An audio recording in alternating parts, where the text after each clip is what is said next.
ओ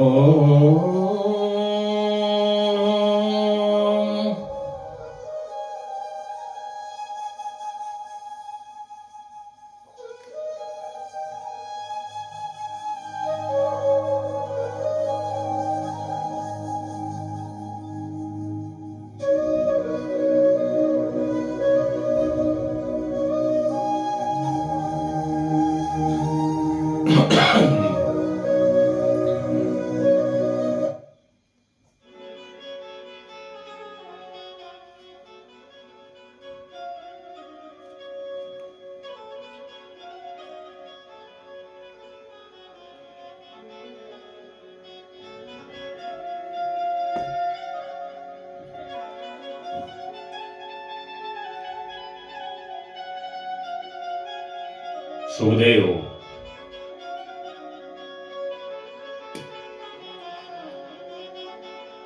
राजा परीक्षितास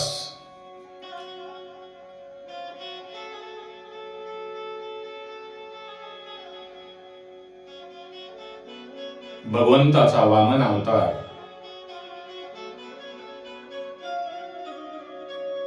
आणि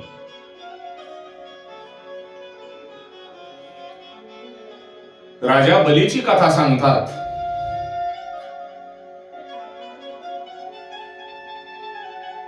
सुखदेव म्हणतात,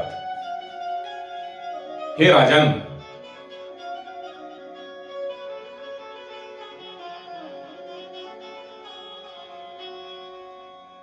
अमृत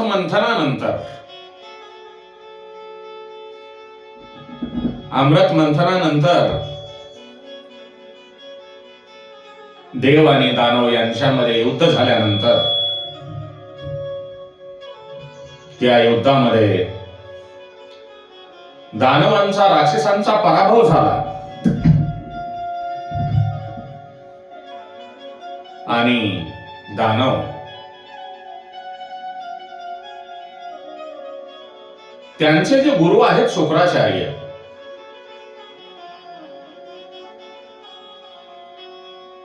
यांना शरण गेले आणि शुक्राचार्यांच्या मदतीने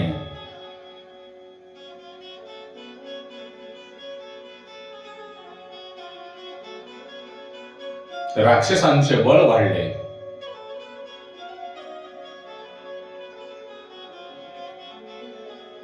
राक्षसांचे गुरु शुक्राचार्य यांनी दैत्यांचा राजा बली याला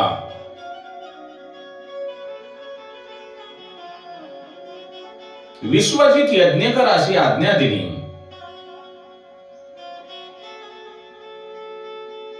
आणि त्या विश्वजित यज्ञातून सोन्याचा रथ, इंद्राच्या घोड्यासारखे घोडे, सिंहाचे चिन्ह असलेला सिंहचिन्ह युक्त ध्वज आणि सोन्याने मडविलेले धनुष्य, अक्षय भाता म्हणजे त्या भात्यातून कधीही न संपणारे बाण, दिव्य कवच इत्यादी अस्त्र निर्माण झाले.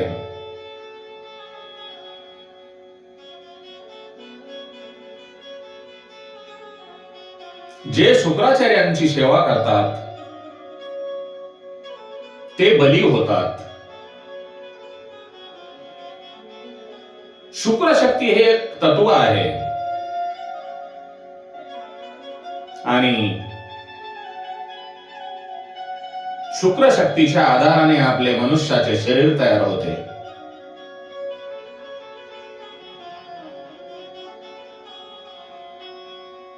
ब्रह्मचर्याची सेवा केली तर बली व्हाल.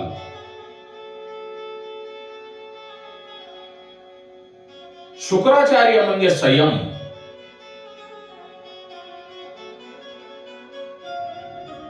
आणि ब्रह्मचर्याचे पालन केले तर आपल्या अंगी नक्कीच संयम येईल. दैत्यांचा राज्याबळी ब्रह्मचर्याचे पालन केल्यानं तो बली झाला आणि बलवान झाला.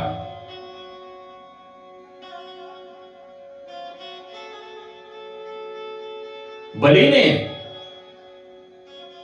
विश्वजित यज्ञामध्ये सर्व विषयांचा त्याग केला. आपली जी विषय वासना होत्या त्या सर्व विश्वजित यज्ञाच्या होमामध्ये जाळून भस्म केले आणि तो जितेंद्रिय झाला. त्यामुळे शुक्राचार्यांनी बलीला आपले स्वतःचे ब्रह्मतेज दिले. जो माणूस जितेंद्रिय होतो त्याला ब्रह्मतेज प्राप्त होते.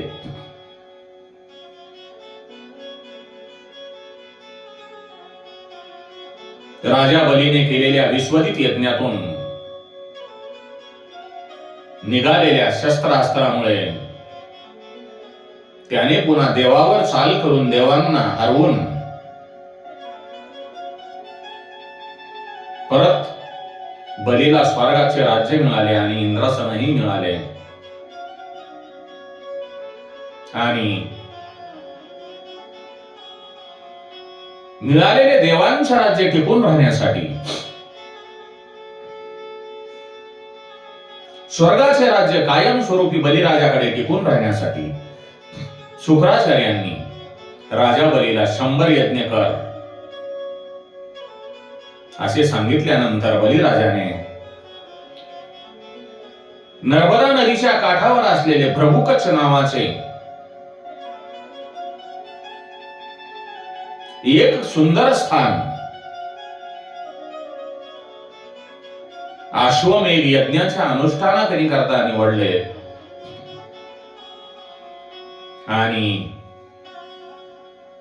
भृगुवंशी ऋषीच्या साह्याने यज्ञामागून यज्ञ चालू होते. दैत्यराज बलीला इंद्राचे इंद्रासन मिळवले आणि देवांचा पराभव केला. त्यामुळे देव एकदम अगदी लाचार झाले होते. देवांची ही लाचारी पाहून देव माता अदिती हिला फार दुःख झाले. साहजिक आहे, आपल्या मुलांचे वाईट झालेले कोणत्या आईला पाहावे वाटणार.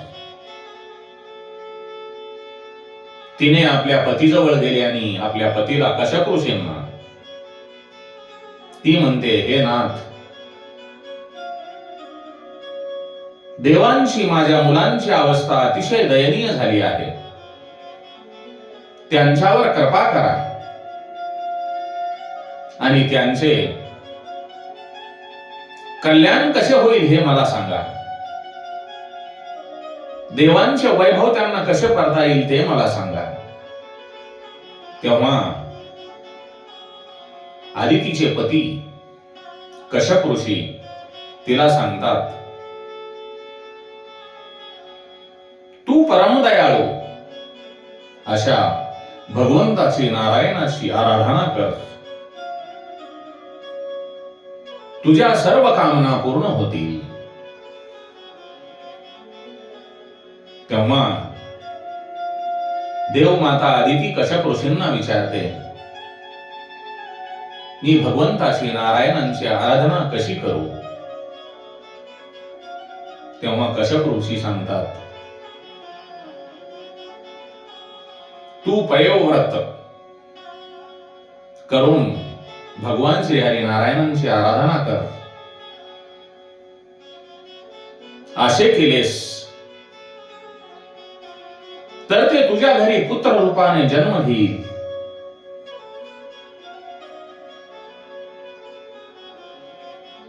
आदिती आणि कश्यप यांचा जो ग्रस्त आश्रम आहे हा बाबांनो आदर्श ग्रस्त आश्रम आहे. या ग्रस्ताश्रमातून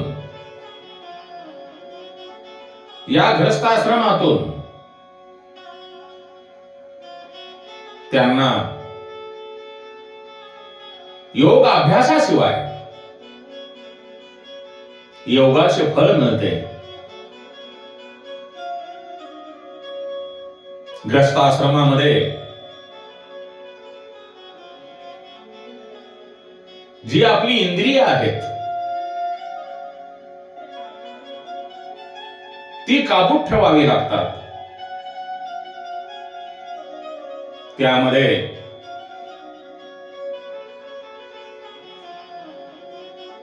भोग मुख्य नसून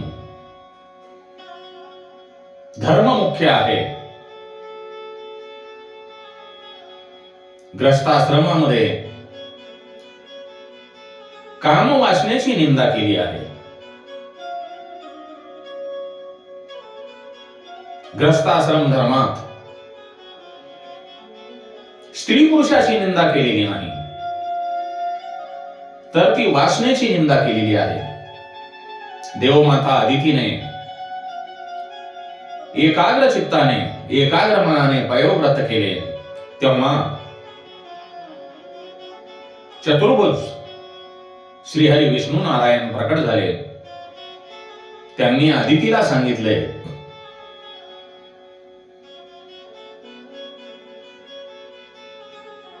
देवांचे वैभव त्यांना परत मिळवून देण्यासाठी आणि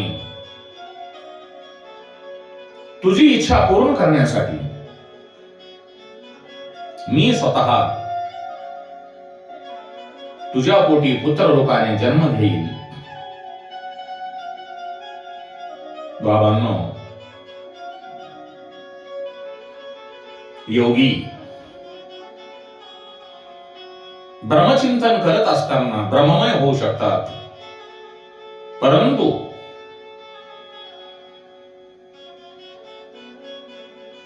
पवित्र ग्रस्ताश्रमी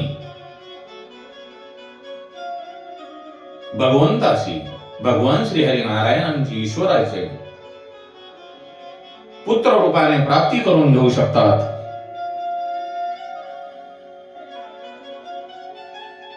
देहदृष्टी असेपर्यंत, शरीर असेपर्यंत जो काम आहे तो तुमच्या मागे असतो, पण देवदृष्टी केली तर कामाचा विनाश होतो. द्वितीय म्हणजे भेदबुद्धी आणि आदिती म्हणजे अभेद बुद्धी.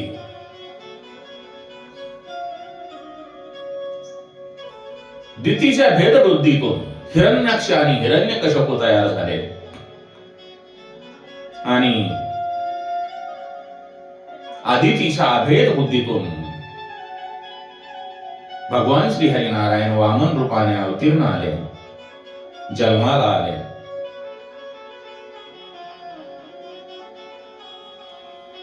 म्हणून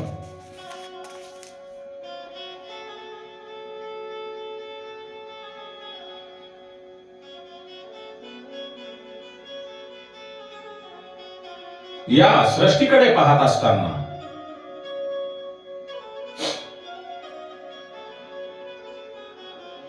ज्ञानी पुरुष आकाराने पाहत नाहीत,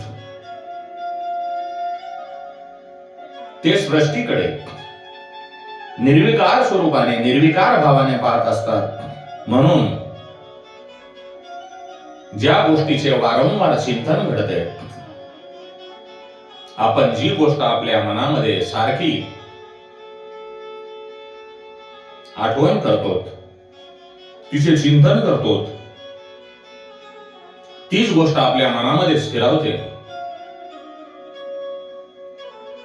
कश्यप या शब्दाचा अर्थ पहा. उपनिषदामध्ये जी आपली उपनिषदे आहेत, त्या उपनिषदामध्ये क चा अर्थ आहे ईश्वर आणि शब्दचा अर्थ प्रमाणे. म्हणून कश्यप म्हणजे सर्वात एकच ईश्वर पाहणे, तो कश्यप. कश्यपाची जी वृत्ती आहे ती ब्रह्माकार झाल्यामुळे भगवंताला, ईश्वराला तेथे प्रकट व्हावे लागले. आपण जो ग्रस्त आश्रमामध्ये वावरत असतो, प्रपंच करत असतो, पण चांगला प्रपंच करत असताना जो आपला ग्रस्त आश्रम आहे तो भक्तीला बाधक नाही.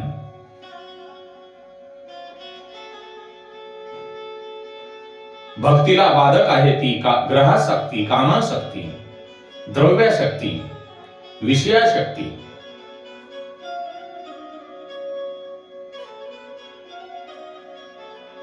संसार विषयामध्ये जर खरे सुख असते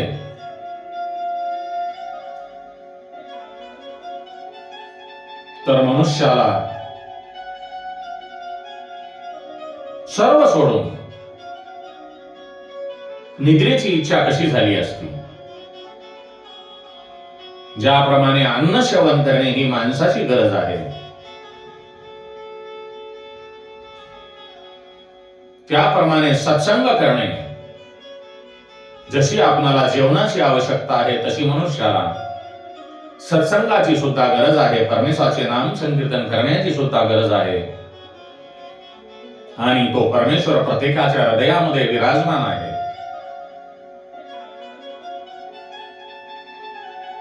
तर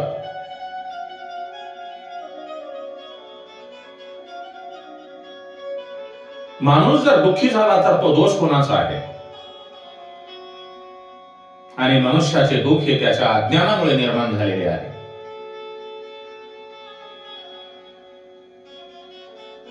आदितीच्या पयोव्रतामुळे चतुर्भुज नारायण प्रसन्न झाले आणि तिच्या स्वप्नात येऊन तिला म्हणतात, माझ्या चतुर्भुज स्वरूपाला तू निहाळ आणि माझ्या चतुर्भुज स्वरूपाचे ध्यान तू तुझ्या पतीच्या शरीरात करशील तर मी तुझ्याकडे पुत्र रूपाने जन्म घेईल. एकाच स्वरूपाचे जर वारंवार स्तवन केले तर ते स्वरूप आपल्या मनामध्ये बिंबले जाते. कश्यप आणि आदिती दोघेही नारायणांचे ध्यान करीत होते. त्या ध्यानामुळे त्यांची वृत्ती, त्यांचे मन, त्यांचे शरीर नारायणमय होऊन गेले. त्यामुळे स्वतः भगवान श्री हरी नारायण त्यांच्या पुढे पुत्र रूपाने प्रकट झाले. भाद्रपद शुद्ध द्वादशीला वामन अवतार भगवंतानी केव्हा घेतला?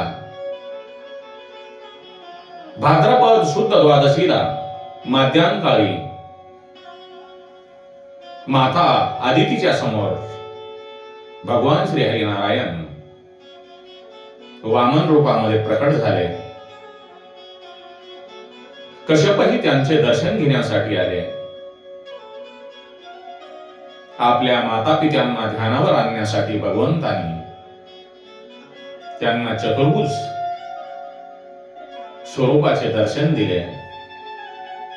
आदिती आणि कश्यप दोघेही भगवंताचे दर्शन होऊन कृत्याकृत झाले. काही वेळातच नारायणांचे रूप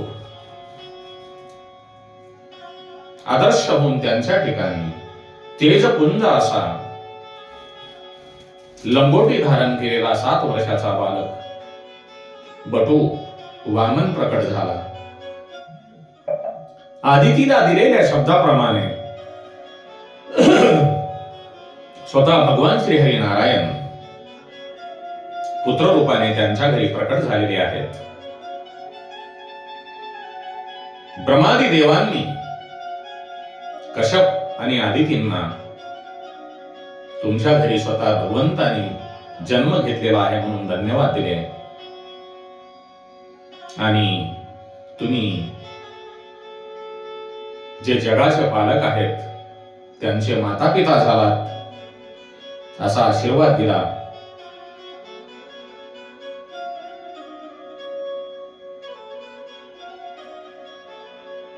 भगवान वामन अवतारांमध्ये प्रकट झाल्यानंतर त्यांच्या मंदिरामध्ये यज्ञोपीत घातल्यात आले आणि यज्ञोपवीत घातल्यानंतर त्यांचा ब्रह्मसंबंध होतो.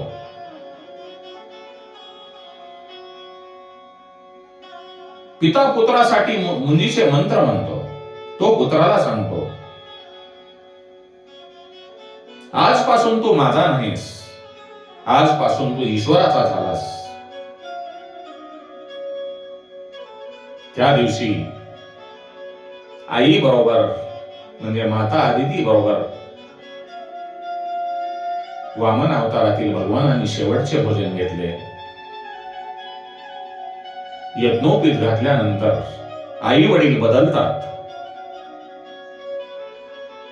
सूर्यनारायण त्यांचे पिता होतात आणि आई गायत्री होते. मौजी बंधन म्हणजे वेदांनी दिलेल्या खडावा आहेत, ज्या घालून जीव नारायणांचा सेवक होऊन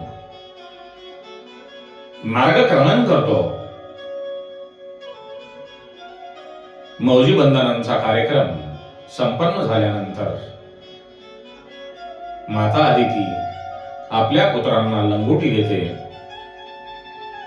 धरतीने त्यांना आसन दिले, ब्रह्मदेवाने त्यांना कमंडलू दिला आणि सरस्वतीने त्यांना जपमाळ दिली आणि कुबेरांनी त्यांना अक्षय पात्र दिले.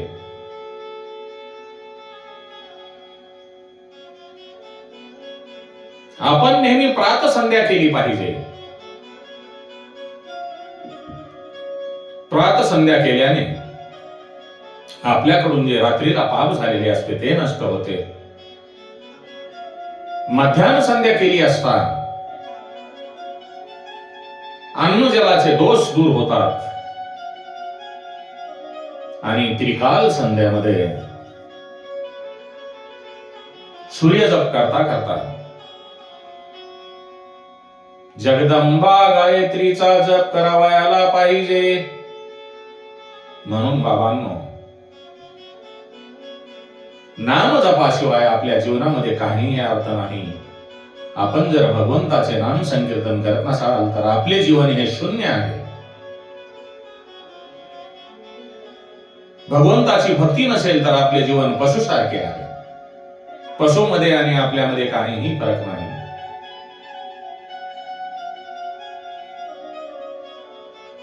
म्हणून वेळात वेळ काढून वेळ न घालवता कर्म करत करत भगवंताची भक्ती करा. श्रीराम जय राम जय जय राम.